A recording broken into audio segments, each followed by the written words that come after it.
ನಮಸ್ಕಾರ, ಪ್ರಜಾ ಫ್ಲಾಶ್ 10 ಗೆ ಸ್ವಾಗತ. ನಾನು ಡಿಂಪ್ರಿತಾ ಯಶವಂತ್. ಇದೀಗ ಹೆಡ್ಲೈನ್ಸ್. ಮೇಕೆದಾಟು ಯೋಜನೆ ಅನುಷ್ಠಾನ ಸಂಬಂಧ ತಮಿಳುನಾಡು ಜೊತೆ ಚರ್ಚಿಸಲು ಸಿದ್ಧ ಸಿಎಂ ಸಿದ್ದರಾಮಯ್ಯ.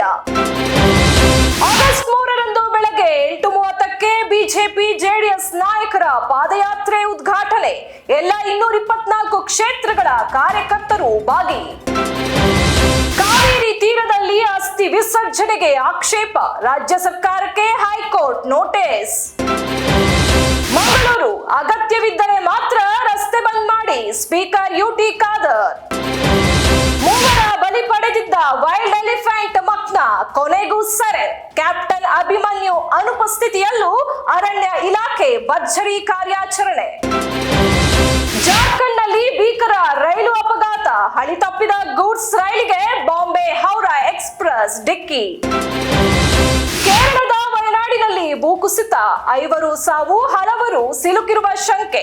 ರಕ್ಷಣಾ ಕಾರ್ಯ ಮುಂದುವರಿಕೆ. ಟೋಕಿಯೋ, ಪ್ರಾದೇಶಿಕ ಜಾಗತಿಕ ಸಮಸ್ಯೆಗಳ ಕುರಿತು ಜೈಶಂಕರ್ ಬ್ಲಿಂಕನ್ ಚರ್ಚೆ.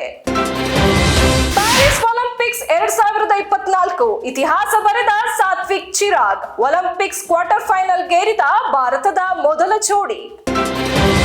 ಇಂದ್ರಜಿತ್ ಲಂಕೇಶ್ ನಿರ್ದೇಶನದ ಗೌರಿ ಚಿತ್ರದಲ್ಲಿ ನಟ ಯೋಗಿ ವಿಶೇಷ ಪಾತ್ರದಲ್ಲಿ ಕಾಣಿಸಿಕೊಂಡಿದ್ದಾರೆ. ಇದಾಗಿತ್ತು ಇವತ್ತಿನ ಪ್ರಮುಖ ಸುದ್ದಿ. ಇನ್ನಷ್ಟು ಸುದ್ದಿಗಳಿಗಾಗಿ ನೋಡ್ತಾ ಇರಿ ಪ್ರಜಾಧ್ವನಿ ಟಿವಿ.